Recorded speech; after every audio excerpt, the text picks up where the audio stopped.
"It is a curious thing," noted Lord Peter Wimsey, as he leaned against the mullioned window of the vicarage drawing-room, "how inclement weather chooses its victims with almost biblical specificity.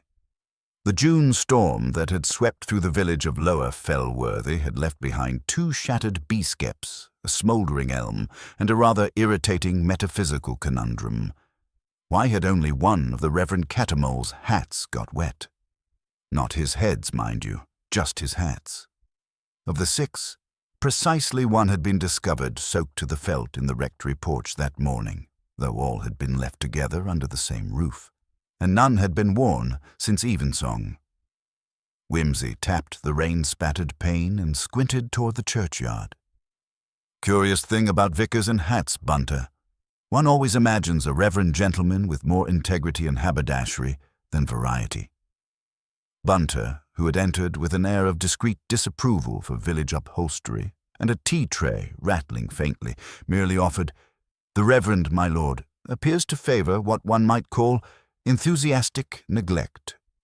Lord Peter sipped his tea and tilted his head at the study door, where the Reverend Cattermole himself paced in a tremulous kind of unease. A stooped man of 60 with thin hands and a face that suggested a long intimacy with disappointment. He was evidently shaken, but not, Wimsey had already decided, by anything so mundane as misfortune. No, the vicar's twitchy glances toward the rectory hallway bespoke a man afraid of being overheard, which was always promising. Outside, the village reeled with gossip. A body had been found just past dawn on the green, specifically slumped with a dreadful and unseemly finality on the memorial bench outside the post office. The deceased, one Mr. Felix Chiswick of Belgrave Square and Heath, had taken up temporary lodgings in Lower Fellworthy for the sake of rest and restoration, and, it was said with sideways smirks, to avoid his wife's solicitor.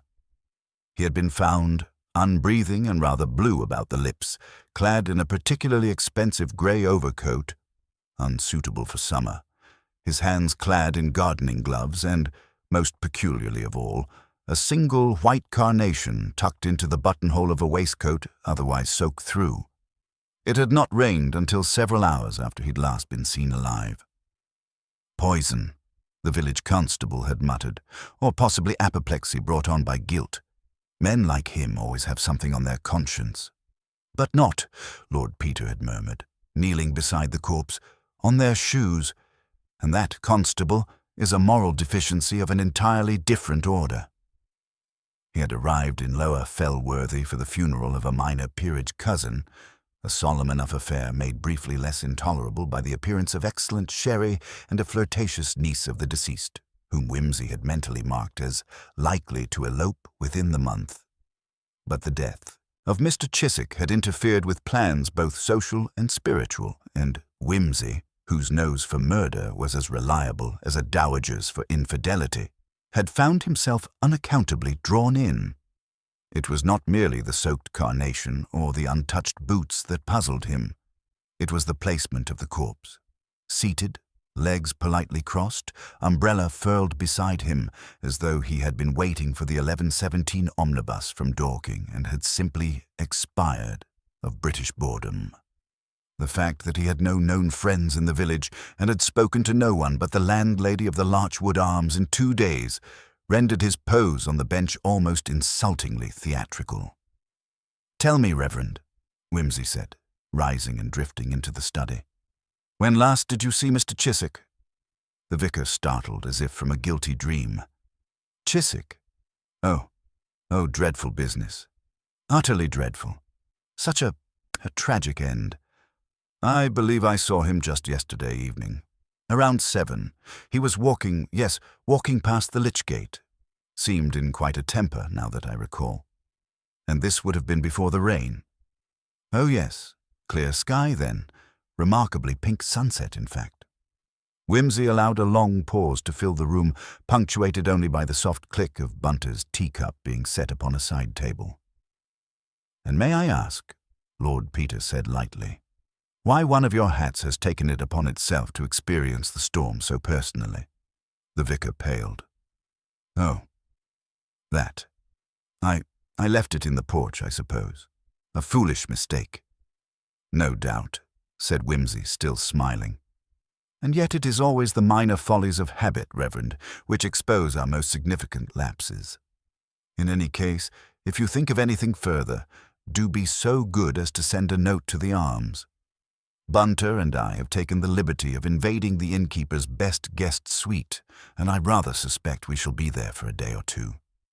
He bowed, adjusted his monocle, and stepped out into the damp village air, tapping his cane twice against the stone lintel. Bunter followed with the detachment of a man for whom murder, tea, and upholstery were all regrettably mismanaged affairs. "My lord," he said as they turned toward the green, "might I inquire what precisely you deduced from the soaked hat?" "Only," said Whimsy, "that it did not soak itself, Bunter. One must always ask who watered the flowers, and who, having no flowers, found it convenient to imitate nature." And with that, Lord Peter Whimsy stepped into the muddied lane where secrets lay low, and the rain, having chosen its victim, had politely moved on. Whimsy's boots made a squelching protest as he stepped from the flagged path into the slick gravel of the village green, the clouds above rumbling like a dyspeptic curate. The memorial bench where Felix Chiswick had been found, still cordoned with a constable's damp rope and an air of provincial alarm, stood beneath the slight incline of the post office's lean-to awning. The bench's back slats gleamed darkly, scrubbed but not convincingly purified, as if the wood itself retained the memory of that graceless death. The Larchwood Arms, 2 doors down, squatted like a sulking bulldog, red-bricked, low-roofed, faintly scowling. Its front windows bore the fog of overcooked stews and unrepentant beer, and its curtains had the kind of lace that never quite made peace with sunlight. Inside, the landlady, Mrs. Hodges, possessed the firm build of one who had once been in love with a baker and now found greater satisfaction in flowerless control. She greeted Whimsy with a cautious reverence, the way one might address a bishop who smelled faintly of gunpowder. "Your lordship will be wanting to know about the gentleman as passed," she said, already wringing her apron. "He come on Thursday, said he needed quiet, took the corner room upstairs, ate little, talked less." "Indeed?" said Whimsy, lowering himself into the settee by the fire with theatrical delicacy. "Did Mr. Chiswick, by any chance, request a wake-up call, a hymnal, or a revolver?" Mrs. Hodges blinked. "Only asked for ginger tea and the London Illustrated News." Whimsy nodded solemnly, as though such things hinted at a deep and tormented soul. "And no visitors?" "No, my lord, none at all. Oh, except for the post." "Post?" 2 letters came. Both in the same hand, neat, upright, city sort of writing. But the first he read and burned in the fireplace without so much as a murmur. The second, well, that one he tucked into his coat and went out. "Yesterday evening?" "Aye, just after 6. I offered him broth. Said no, he needed air, and that was that." "And did he seem disturbed?" She chewed this. Not frightened, not angry, but weighted, like someone preparing to say something final to someone who wouldn't want to hear it. Whimsy nodded again. "And the gardener, Graves, is it? Did he speak with Mr. Chiswick?" "Graves don't speak to anyone unless there's rhubarb in it for him," she sniffed. "But he did say something queer. Said he saw Mr. Chiswick standing by the old village pump around 7. Alone he was, but looking like he was waiting. Graves don't miss much, my lord. Eyes like a fox and just as mean." The gardener was located soon after, tending the borders of the churchyard with a set of shears older than the Reformation. Graves was hollow-chested, lantern-jawed, and had the suspicious, semi-permanent squint of someone perpetually wronged by weather. "He was waiting," Graves muttered without looking up. Standing there with his gloves on, like he meant to dig up a secret. Looked north, looked west, turned that flower in his lapel like it meant something. "Did he speak?" "No, but someone came. I heard a step. Light, quick. Didn't see them proper, but I saw him flinch." Then they walked off together, him and whoever it was. But they didn't pass me on the lane, and they didn't cross the green.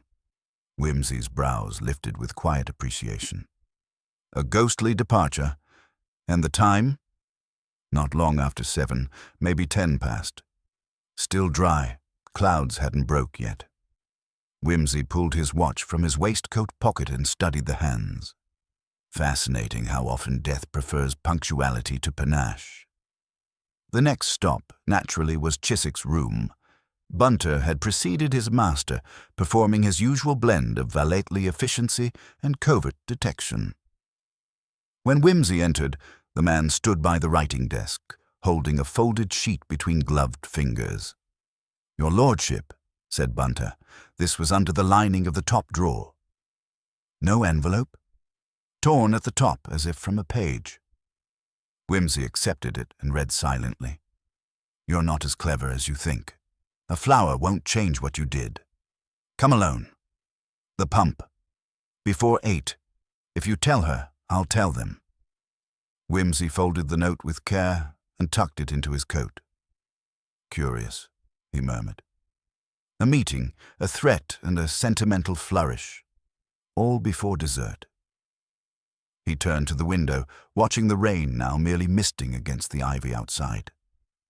And someone expected him not to come alone. That's the sting in it. "There is more, my lord," Bunter added mildly.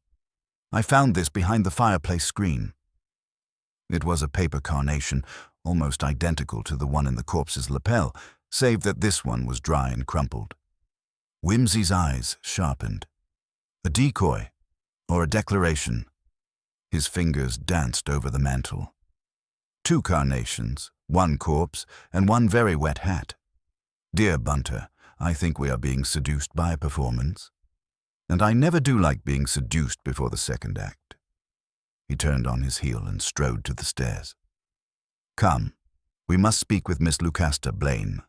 The deceased solicitor mentions her in passing, and passing remarks are so often those that hold the weight." "Indeed, my lord." As they exited into the grey afternoon, Whimsy glanced again at the sky. "Note the time, Bunter. 7:10 seems to be rather popular in this village. A pity timepieces can't testify."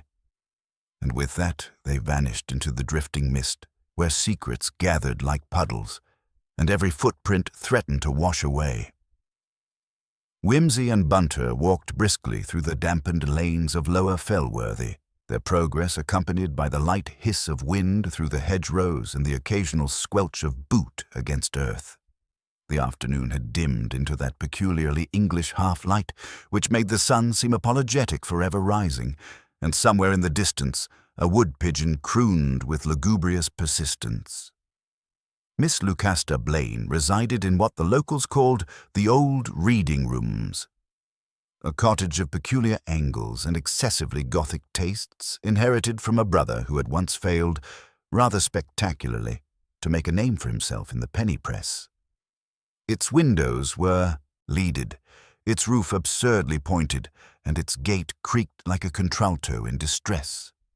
Whimsy pushed it open with due ceremony and approached the door, whose knocker was shaped like a serpent consuming its tail. "She's known to keep cats and absinthe," Bunter murmured as he rang. The door was answered by a tall, angular woman who looked as if she had once taken tea with Mrs. Pankhurst and never quite recovered from the disappointment. Her hair was grey, coiled in a severe knot, and her dress bore the eccentric, homemade embellishments of someone who believed that the arts ought never to be minor. "I know who you are," she said before either man spoke. "You've come about Felix." "Of course you have. The police have been singularly obtuse." "Madam," Whimsy said with a bow, "one does try to live up to the reputation." She did not smile. "Come in, then. Mind the cat." They followed her into a parlor that smelled faintly of mothballs and eucalyptus, where a single, large Siamese regarded Whimsy with pronounced suspicion. The furniture was overstuffed and underpolished, and the hearth bore a cold grate, though the room was unseasonably chill. Miss Blaine gestured them to sit, but remained standing herself, arms folded like a magistrate at a particularly tiresome inquest. "I expect you wish to know how I knew Mr. Chiswick," she said, "if it's not too vulgar a question." "Felix and I were associates," she said, "in the modern sense. He wished to support my literary work. He offered me a monthly stipend for the duration of my latest manuscript, on the understanding that he might review certain chapters." "A patron of the arts?" Wimsey asked, "or of something more ephemeral?" She bristled. "He was vulgar, not lewd. He did not proposition me, if that's your meaning. He was curious, morbidly so, fascinated by crime and literature about crime, obsessed with death scenes. I believe he collected postcards of execution chambers." "Charming." Wimsey studied her face. "Did he ever mention someone named Her, or speak of being threatened?" Lucasta hesitated. Her fingers fluttered against the folds of her dress. "He was nervous of late, kept looking over his shoulder, and he'd begun writing strange little notes in his diary. Phrases. Redemption by confession. The pump as penance. I assumed it was material for some story. May we see the diary?" She shook her head. "He never left it with me. But he did post me a page, a curious little passage about false rain and funerals. It arrived the morning before his death. I assumed it was one of his theatrical jests. But now—" She turned abruptly to the mantel, where a sheaf of papers lay beneath a paperweight shaped like a bust of Nietzsche. Handing it over, she watched Wimsey read, "Rain that falls on only one hat is the lie that covers tracks. A flower, stolen, makes its point. But petals dry when left too long. Meet me where the water once was drawn." "Metaphorical, perhaps," Lucasta muttered, "or a kind of coded apology." "Or an instruction," Wimsey said, with a touch of drama thrown in.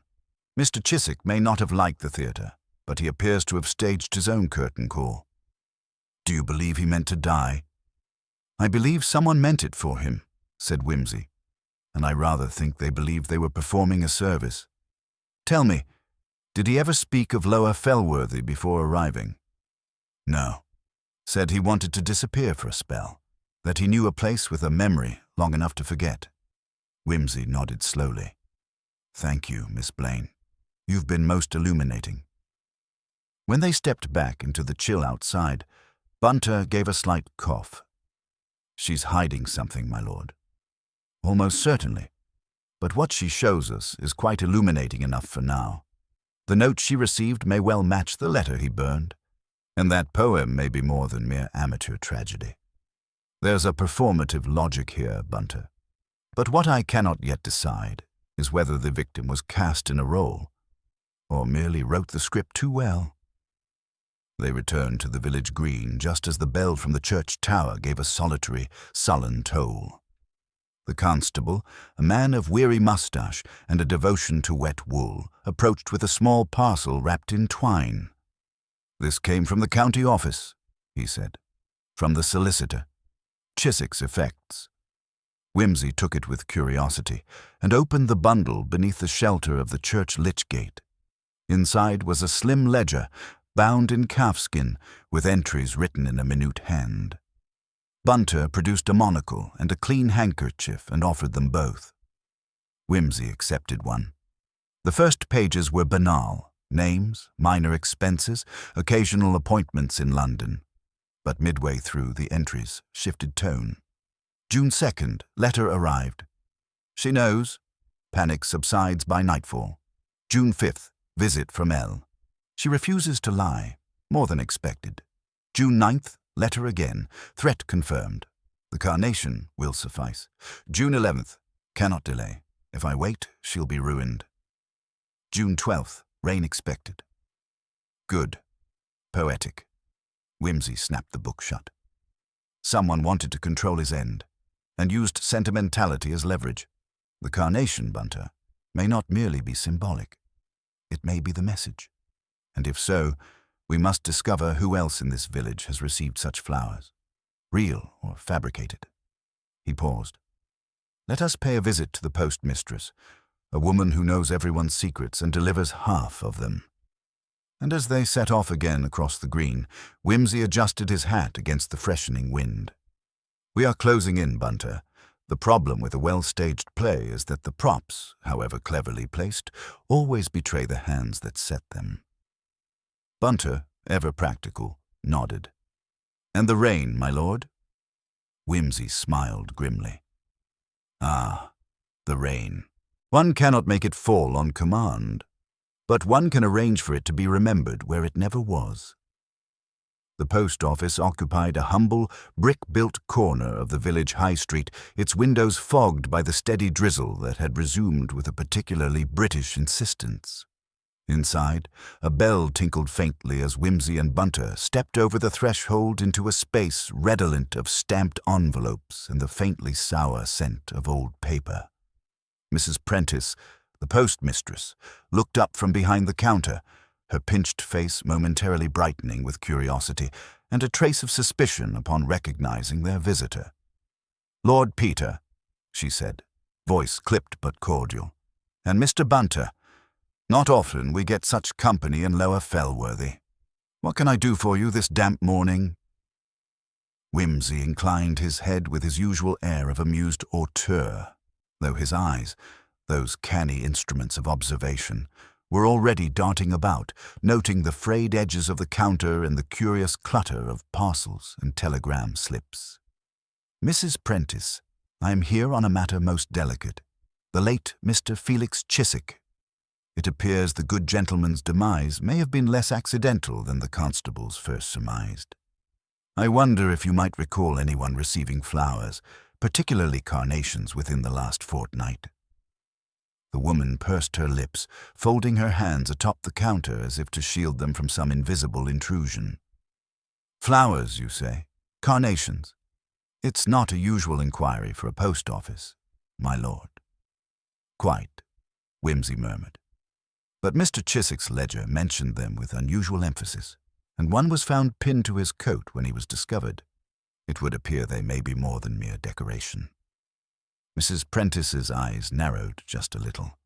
"Well, there was a Miss Constance Toller who ordered some flowers the other day, a bouquet including carnations.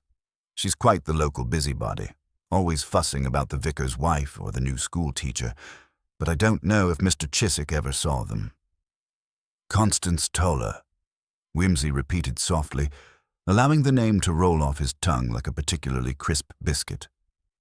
"And her address, if you please?" "Just down the lane by the blacksmith's forge. That crooked cottage with the blue shutters." "Excellent." Whimsy turned to Bunter. "We shall pay Miss Toller a visit shortly."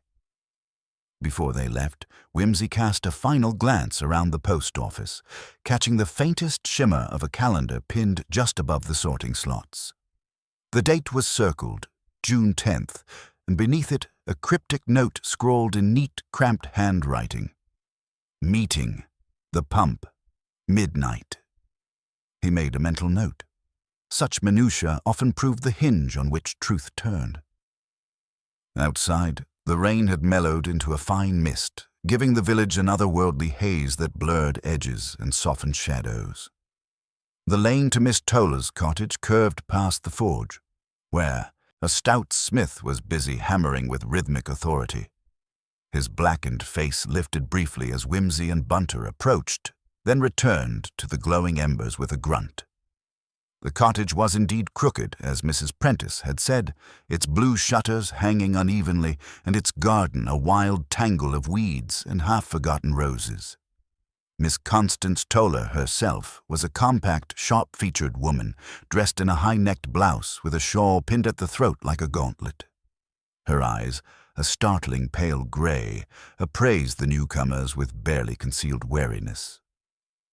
"Lord Peter Whimsy, at your service," he began with an elegant bow.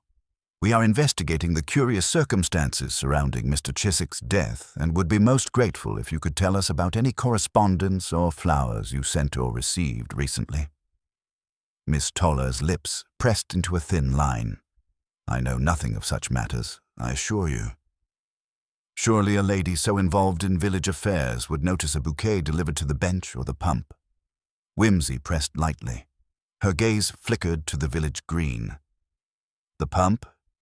It is nothing but a relic. Most of us avoid it since the water was cut off last year. Some say the village's better memories went dry with it. Whimsy nodded as though absorbing this nugget of social history, but his mind was already turning the wheels. A curious choice for a rendezvous, then, and yet Mr. Chiswick's notes mention it specifically. Might you recall anyone else who showed an unusual interest in the place recently? Miss Toller's fingers twitched at her shawl. There was the Reverend Simon Rook. He has taken to wandering there late at night, muttering prayers and clutching that dreadful crucifix of his. Prayers and crucifixes. An excellent combination to inspire confidence, Whimsy remarked dryly. Tell me, does the Reverend enjoy conversation, or does he prefer to commune solely with the Almighty? Mostly the latter, she said sourly, though he did confront Mr. Chiswick once, just last week. They argued about the morality of certain activities. I heard shouting, quite unseemly. Mr. Chiswick stormed off and refused to speak to anyone thereafter. Bunter cleared his throat, drawing attention to a sudden creak of the floorboards behind them. Both men turned sharply, but no one was visible, only a scurrying sound and the faintest glimpse of a furtive shadow disappearing past the window. Whimsy's smile was thin and knowing. It appears even a village so small as Lower Fellworthy harbors secrets that move like ghosts. I do hope our investigation is more enlightening than that particular shade. As they departed, Whimsy lingered a moment at the garden gate, eyes fixed on a withered carnation pressed between the leaves of a rose bush. He plucked it gently, noting its faded edges and brittle stem. "Tell me, Bunter," he said, "have you ever known a flower to keep a secret better than its owner?" The butler shook his head. "No, my lord. They tend to betray their secrets quite rapidly." "Precisely." The next appointment awaited. Reverend Simon Rook's vicarage. It was a modest stone building, neat and square, its garden meticulously trimmed, a stark contrast to Miss Toller's wild tangle. Whimsy approached the heavy oak door with a mixture of anticipation and irony. If there was one thing Lower Fellworthy lacked, it was a shortage of theatrical figures. The Reverend himself was a tall, angular man, with hollow cheeks and eyes that seemed perpetually startled, as though the mere presence of joy was a personal affront. He greeted Whimsy and Bunter with an awkward bow and ushered them inside, where the air smelled of pipe tobacco and old sermons. "I understand you have questions concerning Mr. Felix Chiswick," he began, voice hesitant. Whimsy inclined his head, hands folded behind his back. "Indeed, it has come to my attention that Mr. Chiswick's final days were marked by a rather unsettling anxiety. Might I inquire as to the nature of your disagreements with him?" The Reverend shifted uneasily. It concerned matters of conscience. Mr. Chiswick was dabbling in ideas I found profoundly troubling. He challenged the sanctity of confession, spoke cynically of redemption. I tried to warn him that some sins are not to be trifled with. Whimsy smiled thinly.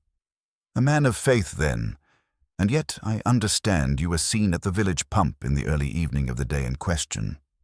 The Reverend's pallor deepened. "I was indeed there. To pray. The pump is, to me, a symbol of cleansing and renewal." "An appropriate metaphor," Whimsy agreed. "And did you happen to meet Mr. Chiswick there, or perhaps someone else?" "Only the wind," the Reverend replied, "and my own conscience, which is often less forgiving than any man." Whimsy's gaze was inscrutable. Forgiveness is a curious currency, sometimes more expensive to give than to withhold. The Reverend nodded slowly. "If I may ask, Lord Peter, do you suspect foul play?" "Indeed, Reverend. And one suspects that the hand which wrote the carnation's message had more than sentiment on its mind." As Whimsy and Bunter departed the vicarage, the rain began anew, falling in steady threads that blurred the outlines of the village like a watercolor half-washed. The atmosphere thickened, and the mystery seemed to deepen with each measured drop. "Do you notice, Bunter," Whimsy mused, how our suspects all seem to orbit around the pump as if it were some unspoken fulcrum of their fears and desires. Bunter considered. It is as if the pump is less a source of water than of memory, and perhaps regret. Quite so, and somewhere in that memory lies the key to Felix Chiswick's last hours, and the cruel logic behind his death.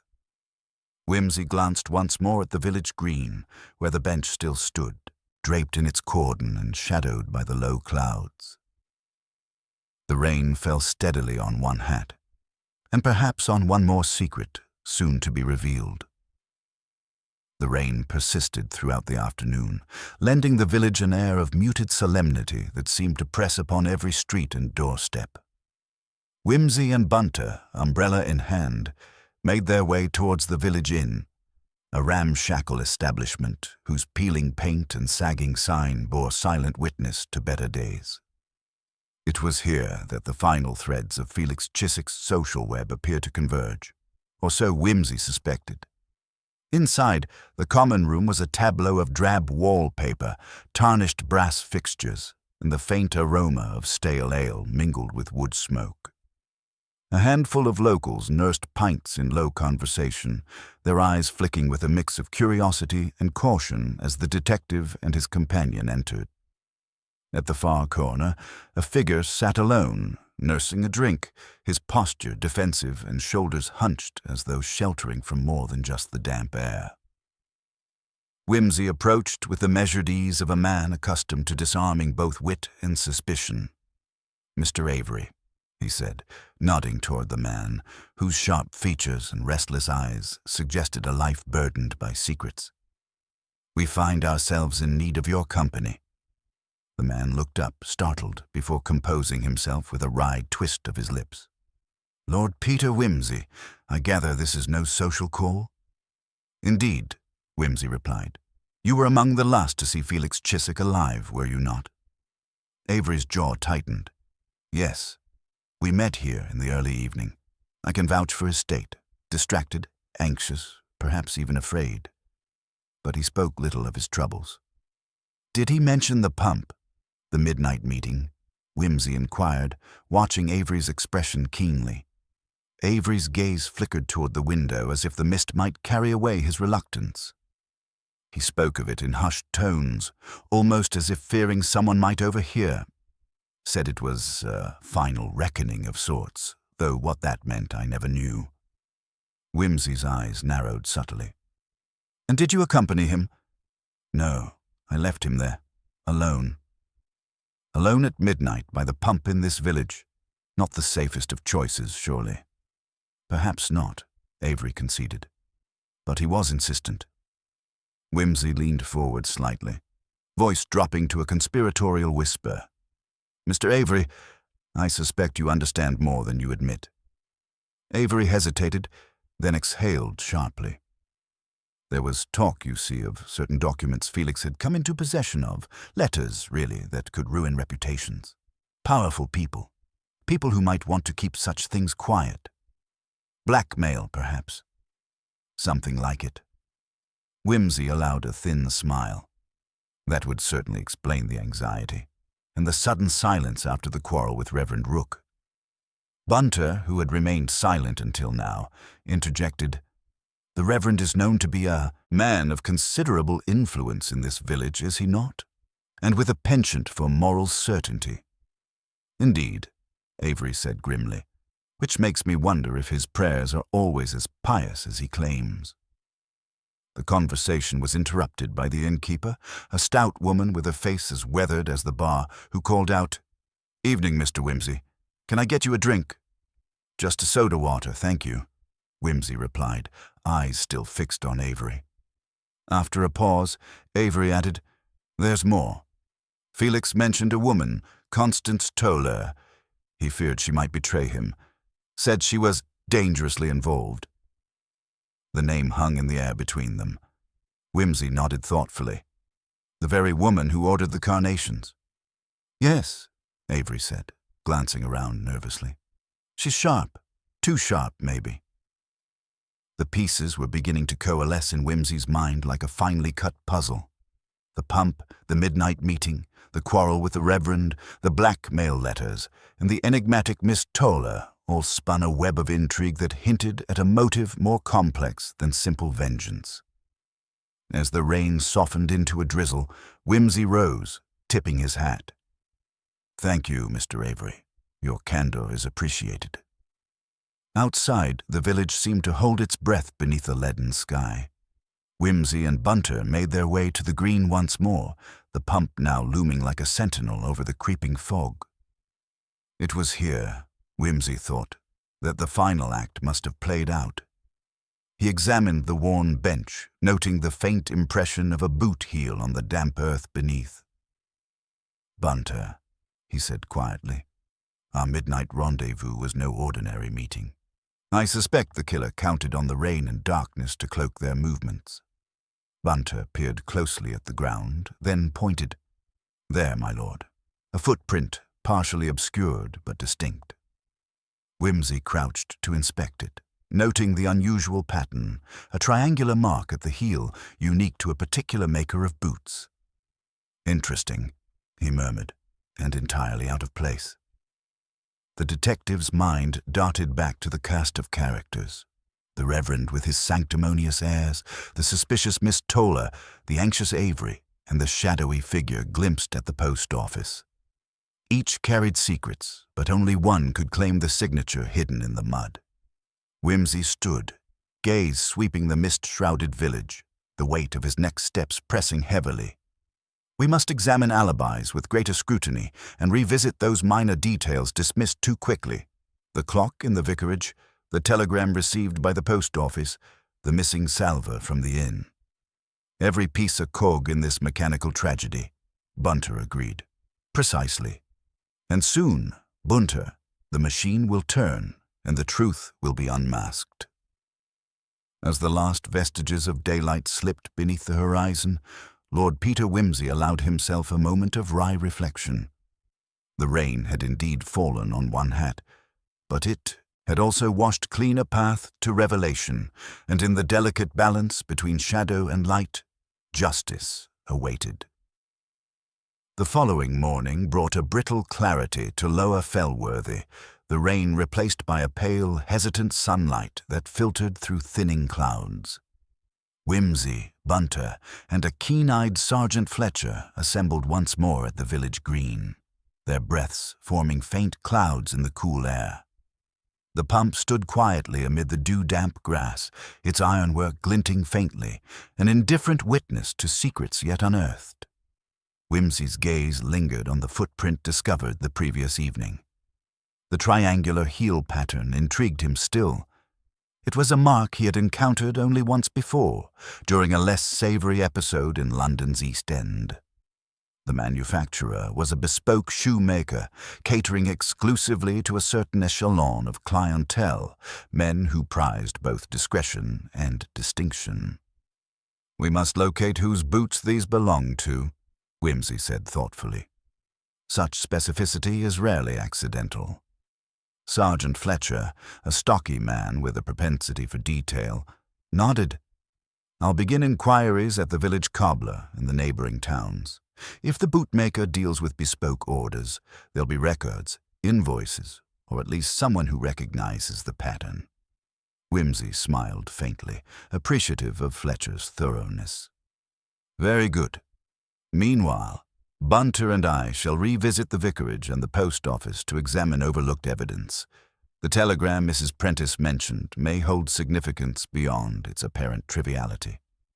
The trio split up, each moving with purpose, yet mindful of the village's delicate rhythms. Whimsy and Bunter first returned to the post office, where Mrs. Prentice awaited them behind the counter, her posture more relaxed, but her eyes alert. "You wish to see the telegram records?" she asked. "Indeed," Whimsy confirmed. "May we inspect the incoming and outgoing telegrams for the week preceding Mr. Chiswick's death?" Mrs. Prentice retrieved a well-thumbed ledger and a small box containing the telegram forms.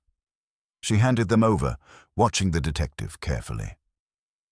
Whimsy flipped through the records, noting times, senders, and recipients, his eyes sharp for anything irregular. One entry caught his attention.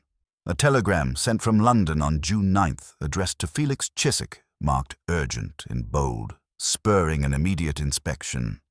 The message was brief but loaded with cryptic import. Tonight's meeting confirmed. Discretion paramount. C. The C was most likely Constance Toller, but the signature's terseness and the urgency behind it suggested a message that carried more weight than mere village gossip. "Bunter," Whimsy said, "the plot thickens.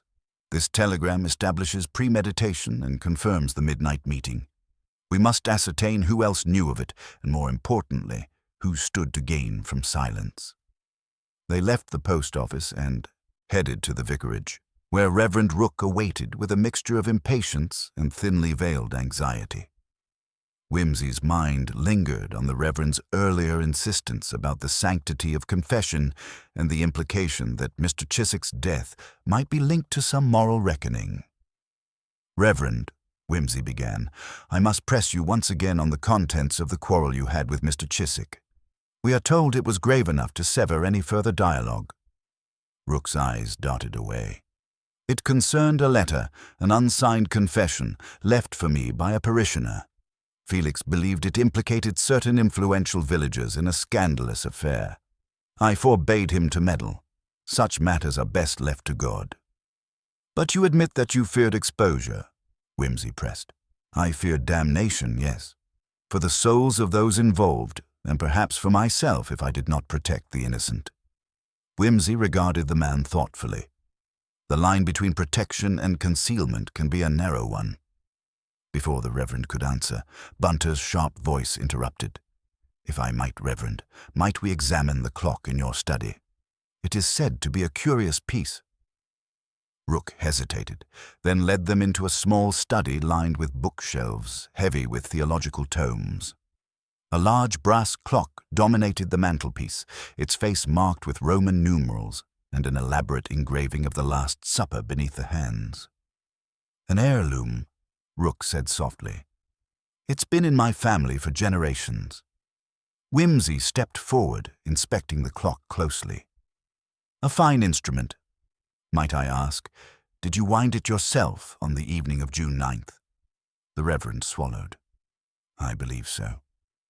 "Curious," Whimsy murmured, for the clock stopped at precisely 11:48 p.m., a full 12 minutes before your midnight meeting at the pump.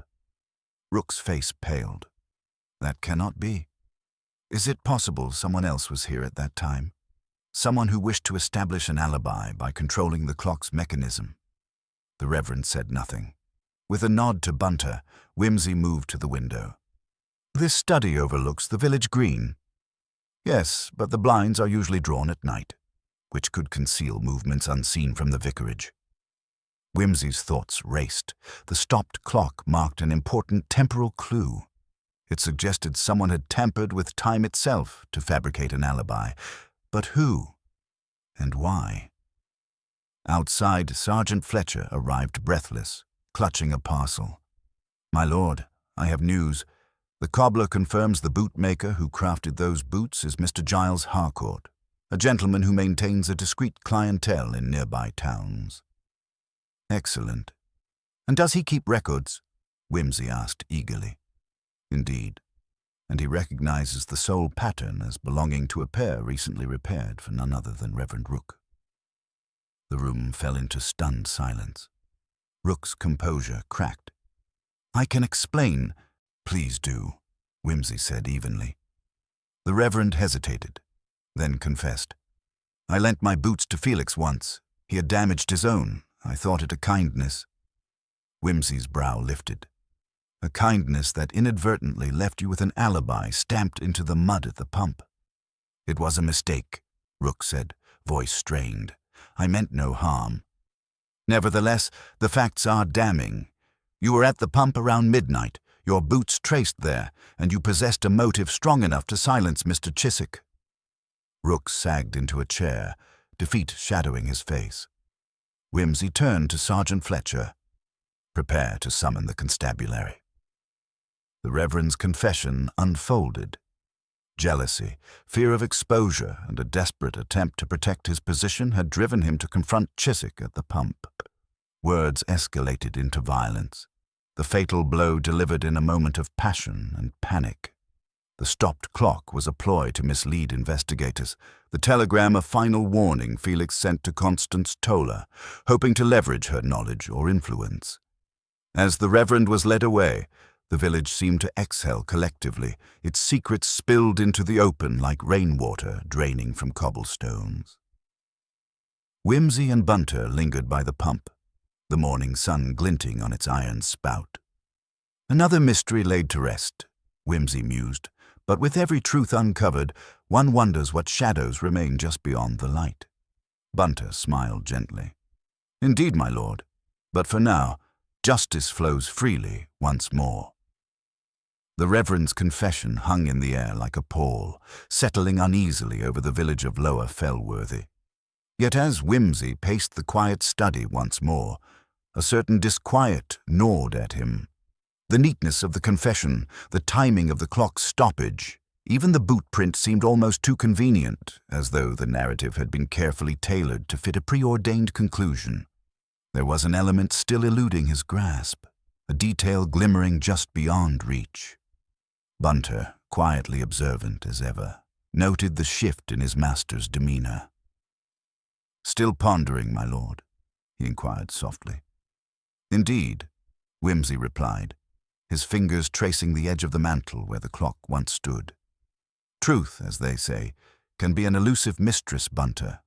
We have a confession, certainly, but the tapestry appears woven with threads too uniform, too deliberate."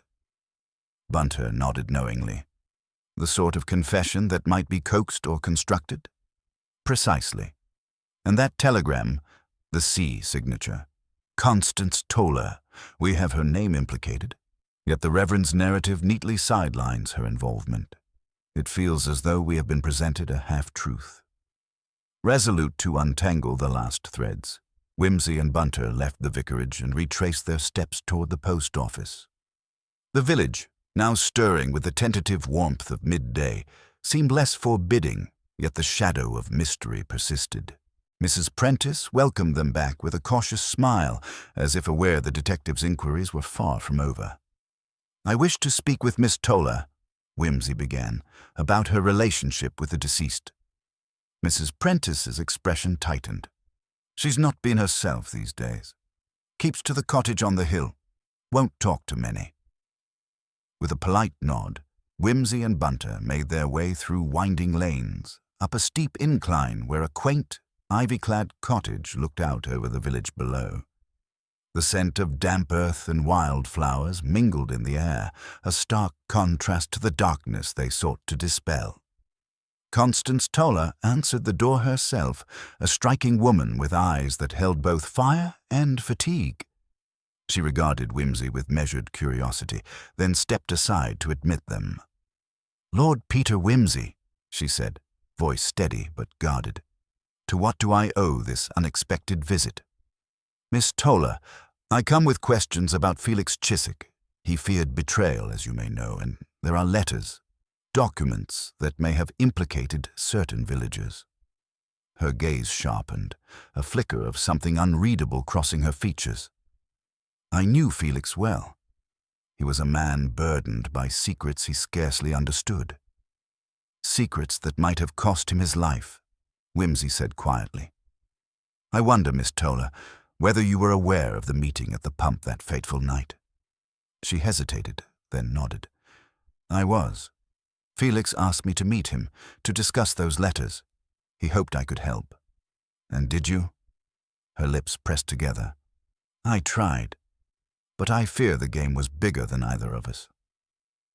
Whimsy stepped forward, eyes bright with a sudden realization. "There is talk of blackmail, Miss Toller, that someone used these letters to leverage power in this village." She sighed. "Yes, but the letters were less about scandal and more about history. A hidden truth about the village's founding families, some dark bargains made generations ago." "Fascinating," Whimsy murmured. "And who would have the most to lose from such truths being unearthed?" She looked away, voice dropping. The Reverend, certainly, but also others who have much to protect. A sharp rap at the door startled them both. Bunter entered with a letter in hand. My lord, this was just delivered.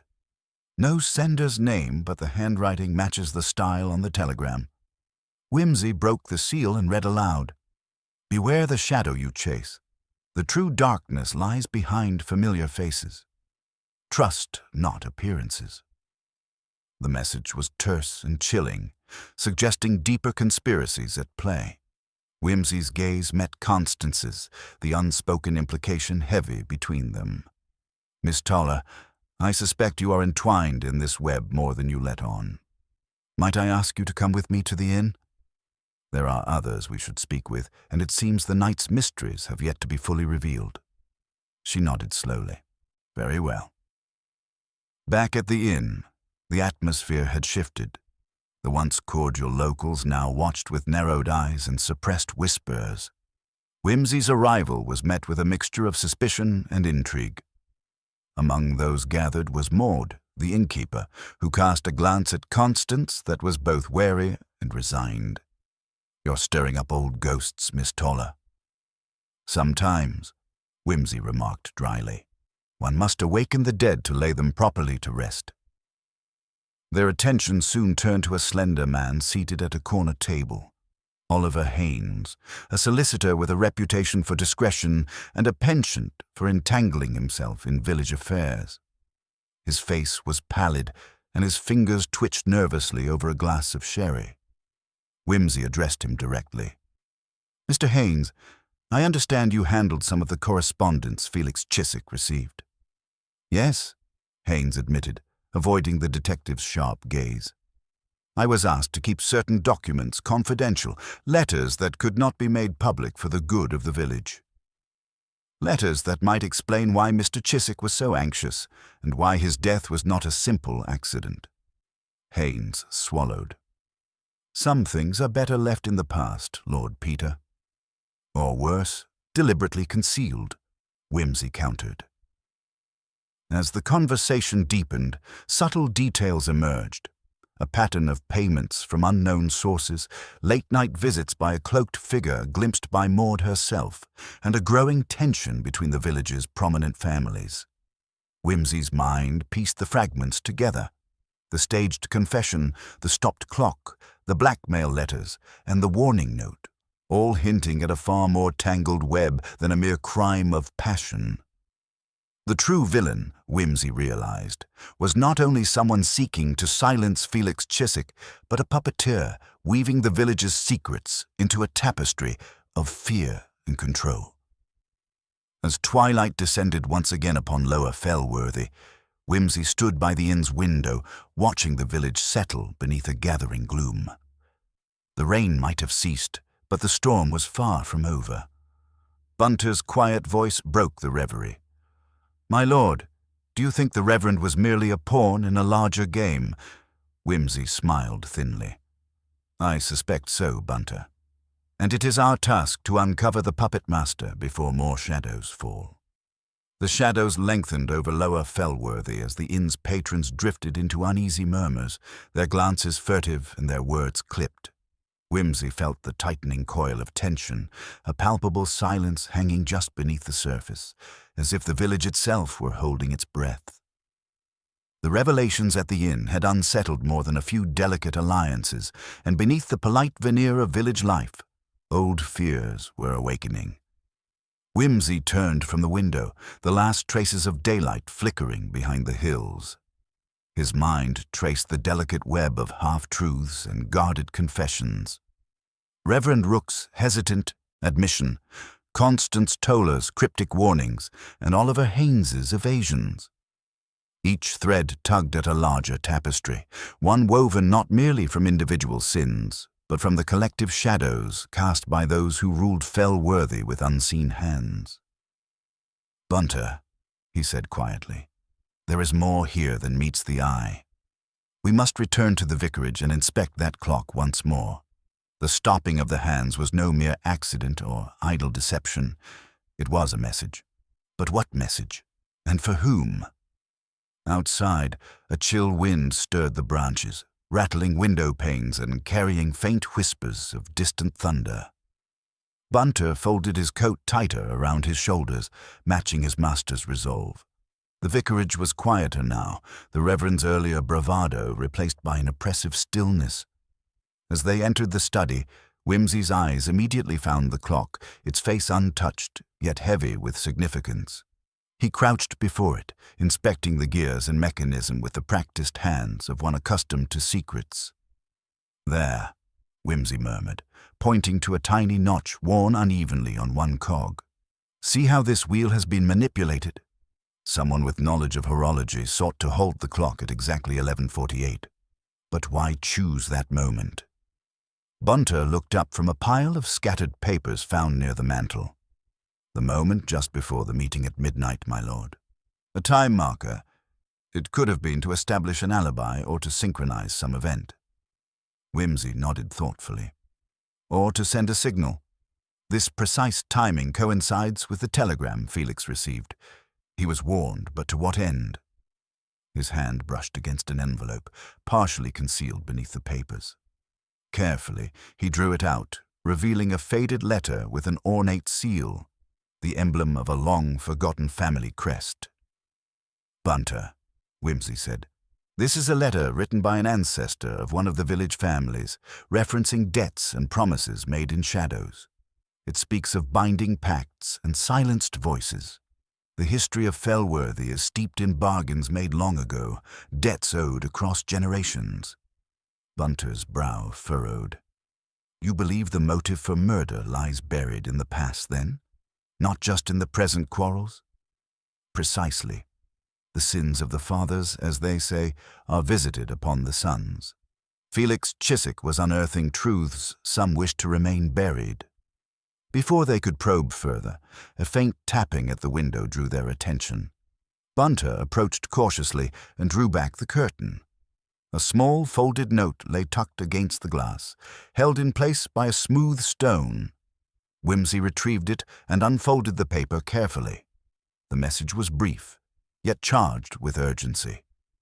"Meet me at the old mill at midnight, alone. Come prepared to see what others wish hidden." Wimsey's eyes met Bunter's, the unspoken question hanging heavy between them. "Someone wishes to speak in confidence," Wimsey said. "But who, and why the mill?" The old mill, abandoned for decades, had long been a place whispered about in village lore, rumored as a hiding place for contraband and secrets alike. A fitting venue for clandestine meetings, it seemed. As night deepened, Wimsey and Bunter prepared for their meeting, donning heavier coats and gathering lanterns. The path to the mill was narrow and tangled, lit only by the flickering glow of their lamps and the pale moon above. The air was thick with anticipation as they approached the weathered structure, its silhouette looming stark against the starless sky. The scent of damp wood and decay filled the night. A figure emerged from the shadows, a woman, cloaked and hooded, moving with quiet certainty. She stepped forward, revealing Constance Toller's determined face, eyes sharp and unyielding. "I had no choice but to come," she whispered. "There are forces in this village that would see us all silenced if we dig too deep." Felix was only the beginning. Wimsey gestured for her to speak freely. "We are listening." She produced a bundle of papers, worn and fragile. "These are letters Felix collected. Correspondence between families, detailing arrangements that go beyond simple rivalry. Blackmail, bribery, even threats of violence. The Reverend Mr. Haynes, others. They all have reasons to keep these secrets."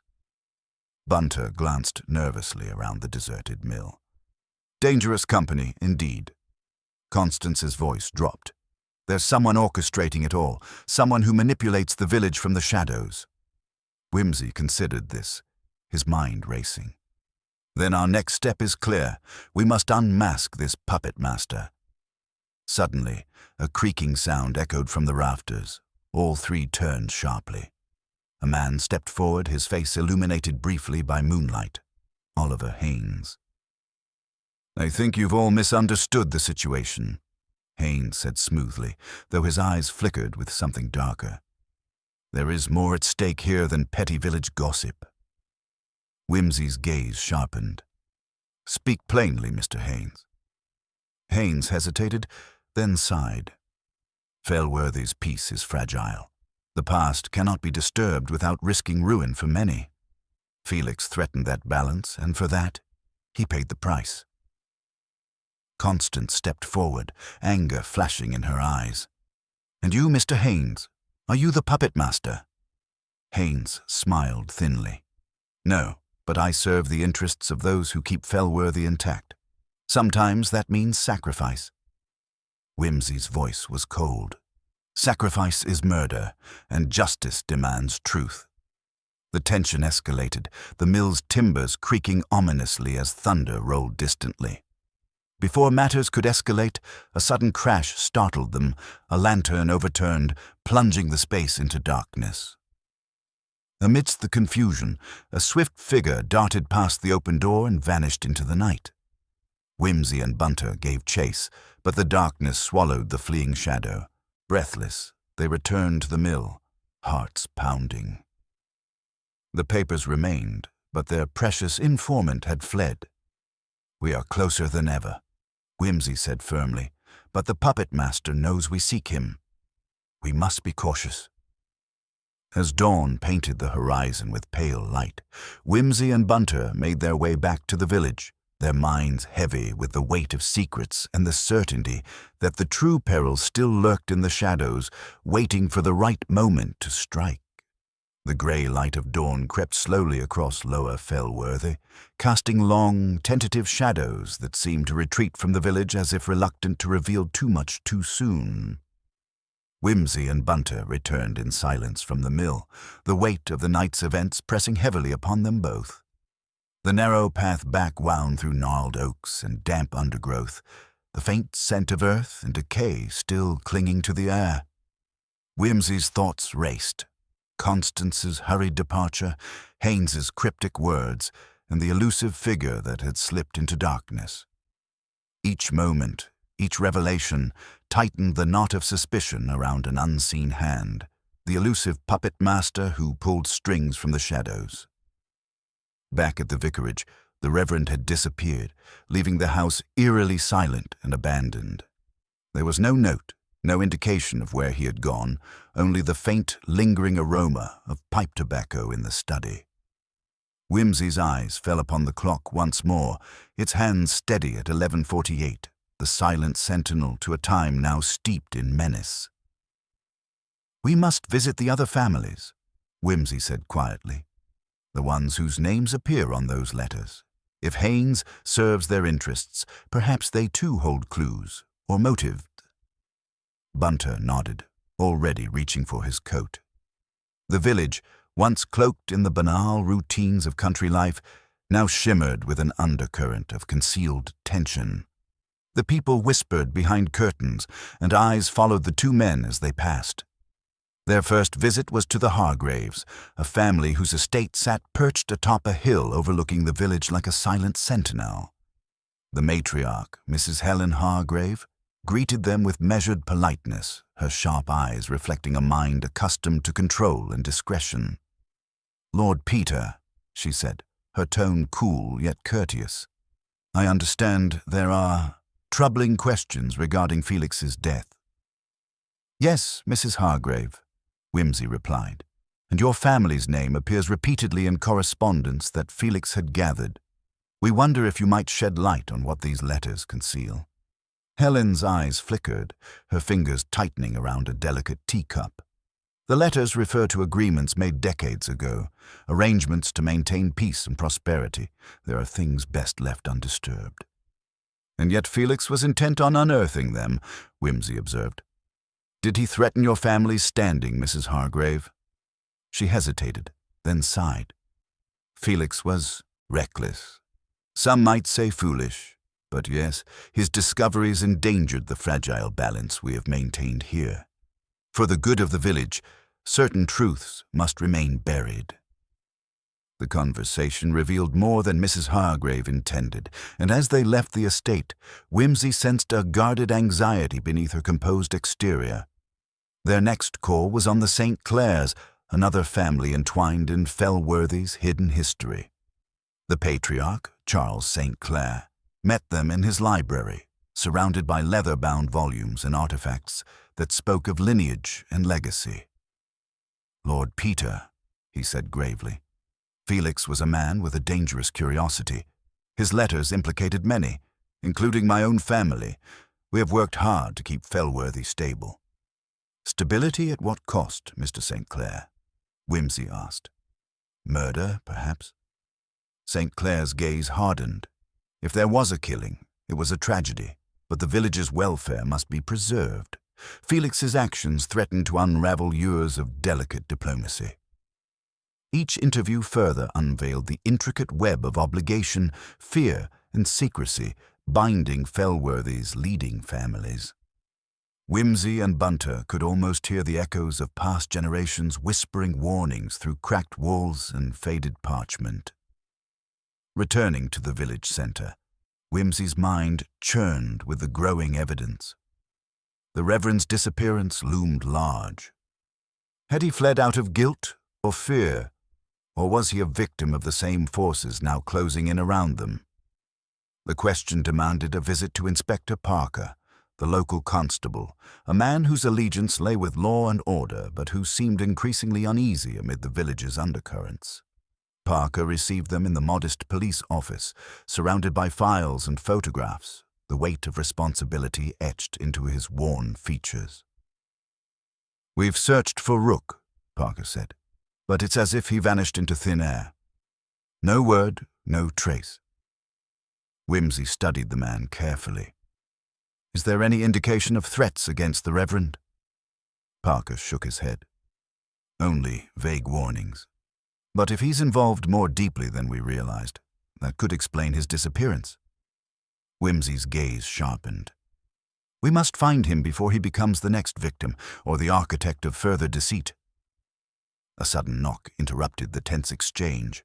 A young constable entered, handing a telegram to Parker. The inspector's face darkened as he read aloud. "A letter was found near the mill this morning, addressed to Felix Chiswick, postmarked days before his death. It's been decoded. It warns of betrayal from within the village council." Whimsy's heart quickened.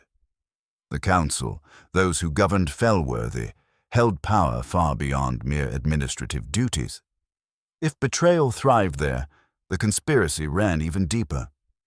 That evening, the inn buzzed with hushed speculation. Locals glanced nervously toward the vicarage and the looming manor houses, as if the very walls might betray their secrets. Whimsy and Bunter sat in a corner, poring over the documents and testimonies gathered. The pieces were slowly falling into place, but the final image remained obscured. Constance Toller's warning echoed in Whimsy's mind. "There are forces that would see us silenced if we dig too deep." He now understood the peril extended beyond mere murder to the preservation of a status quo built on fear and silence. The night deepened, bringing with it a heavy fog that rolled through the village streets like a living thing. Whimsy stood and motioned to Bunter. "It's time we confront the council itself." The grand hall where the council met was an imposing structure, its oak doors carved with heraldic symbols that spoke of authority and tradition. Inside, the air was thick with the scent of burning wood and whispered scheming. The council members gathered, faces tense as Whimsy entered with measured authority. "Gentlemen and lady," Whimsy began, nodding toward the solitary female council member, "we stand at a crossroads. A man lies dead, secrets abound, and a reverend has fled. The peace you so cherish is built upon a foundation of fear and silence." Murmurs rippled through the room. Whimsy's gaze settled on the chairman, Lord Wycliffe, whose composed demeanor barely concealed a simmering tension. "I have reason to believe," Whimsy continued, "that someone among you sought to prevent Felix Chiswick's revelations by any means necessary." Lord Wycliffe's eyes narrowed. Accusations without proof are dangerous, Lord Peter. Proof will come, Wimsey said quietly, but only if those who wield power choose truth over preservation. The standoff was broken by a sudden commotion. The doors burst open, and a breathless messenger entered, clutching a letter addressed to the council. Wimsey took it, breaking the seal. The message was clear and chilling. Stop your inquiries, or the consequences will be dire. The village's peace depends on your silence. The room fell into uneasy silence. Wimsey met each gaze, steeling himself against the undercurrents of threat. The game has changed, he said. Now we see the hand behind the curtain. Outside, the fog thickened, swallowing sound and light. The shadows were closing in, but so was the reckoning. Wimsey knew the night's trials were far from over. The true puppet master had shown a hint of their power, and the path to justice would be treacherous, but he was determined. Fellworthy's secrets would not remain buried forever. The tension in the council chamber lingered like a dense fog, thickening with each passing moment. Wimsey's eyes roved over the faces before him. Lord Wycliffe's carefully composed mask, the Lady Councillor's guarded expression, the other men whose loyalty seemed to teeter on a knife's edge. None of them spoke, each weighing the risk of defiance against the preservation of a fragile order. Outside, the night deepened, and the chill in the air seemed to seep into the room itself. Wimsey felt the weight of unseen eyes watching from the shadows beyond the heavy oak doors. The threat in the letter was not idle. It was a declaration, a warning from an adversary confident enough to confront them directly. "We cannot afford to be cowed by threats," Wimsey said steadily. "The murder of Felix Chiswick and the disappearance of Reverend Rook demand truth. The village's peace has become a cage, one built with fear and silence." Lord Wycliffe's gaze hardened, but before he could respond, the door creaked once more, admitting a figure cloaked in the dim light. A messenger, breathless and pale. "A message, my lord," the man said, handing a folded note to Wimsey. "Found pinned to the church door. Written in haste, it warns of danger to those who pry too deeply." Wimsey unfolded the note, its hurried scrawl barely legible. "Trust no one. The past is a poison that will kill you all if exposed." A ripple of unease spread through the council. Wimsey folded the paper carefully and turned back to the assembly. "This is no longer a game played in daylight. We face an adversary who wields secrets as weapons." He paused, eyes locking with Lord Wycliffe's.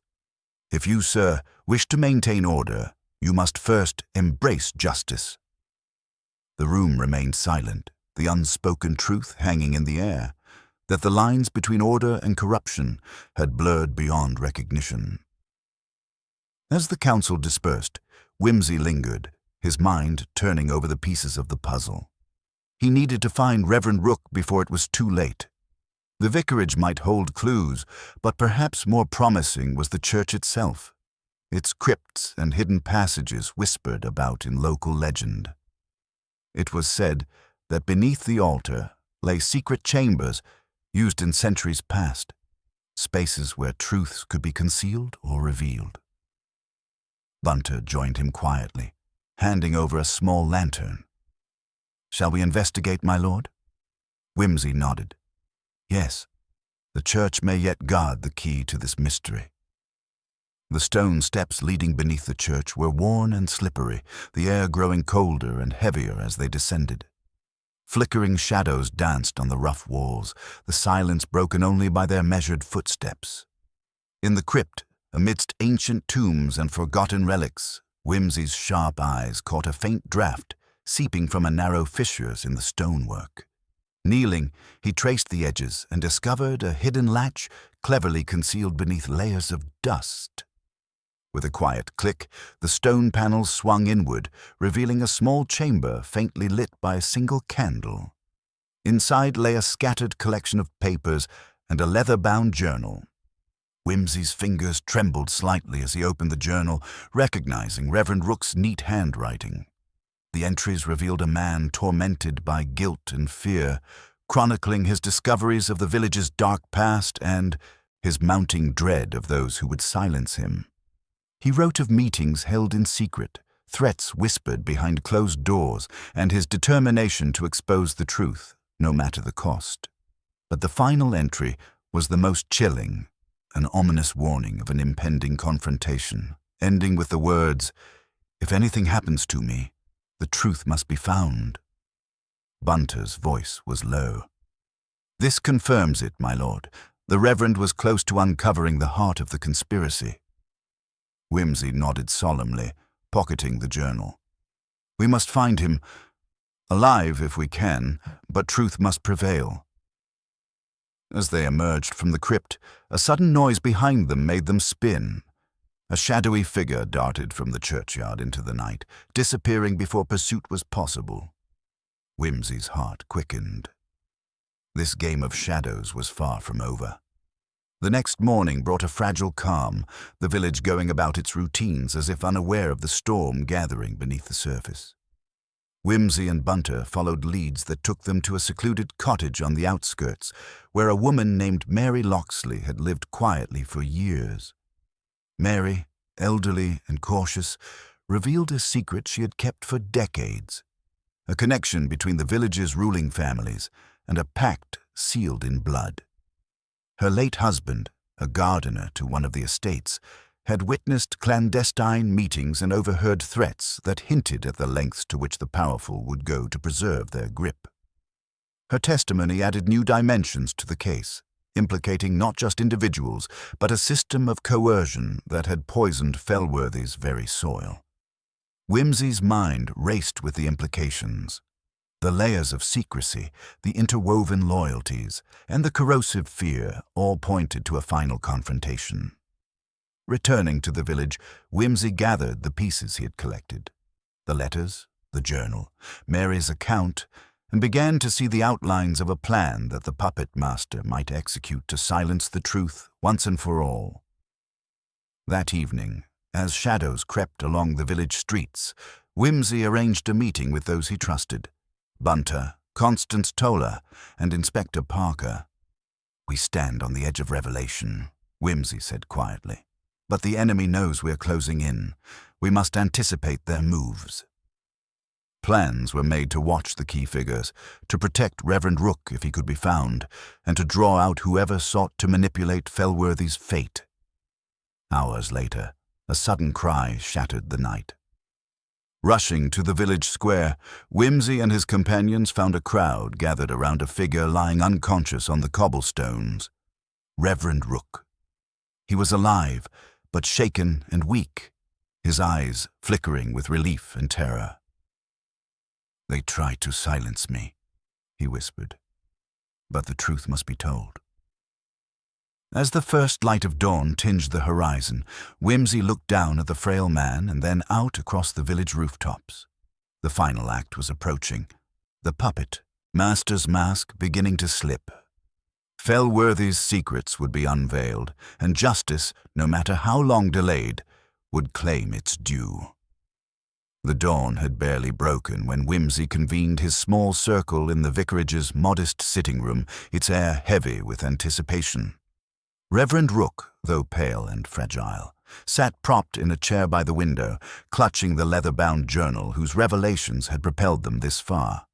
Bunter stood by the door, his usual stoicism softened by the gravity of the moment, while Constance Toller and Inspector Parker exchanged cautious glances, aware that the final act was at hand. Wimsey cleared his throat, adjusting his cravat with the delicate precision of a man preparing to deliver a carefully crafted soliloquy. "We find ourselves at the crossroads of secrecy and truth. The threads of deception have been meticulously woven by a hand both clever and cold, one who believed the past could be buried forever beneath polite society's veneer." He paced slowly, his eyes gleaming with the light of accumulated insight. "Let us revisit the curious details that set this puzzle in motion. The misaligned clocks in the vicarage, the muffled echoes from the crypt, the suspicious absence of the salver at Lady Wycliffe's estate. Each a deliberate note in a symphony of misdirection. Constance interjected gently, and the letter pinned to the church door, the warning that the past is a poison, which seemed mere threat until now. Indeed, Whimsy replied. That note was no idle menace, but a confession of fear. Fear that the truth of an old crime, one concealed beneath layers of blackmail and silent complicity, would surface at last. He turned to Reverend Rook, who nodded weakly.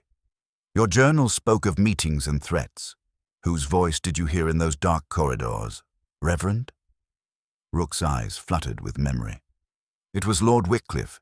He feared exposure of the pact, the agreement made decades ago between the village's power holders.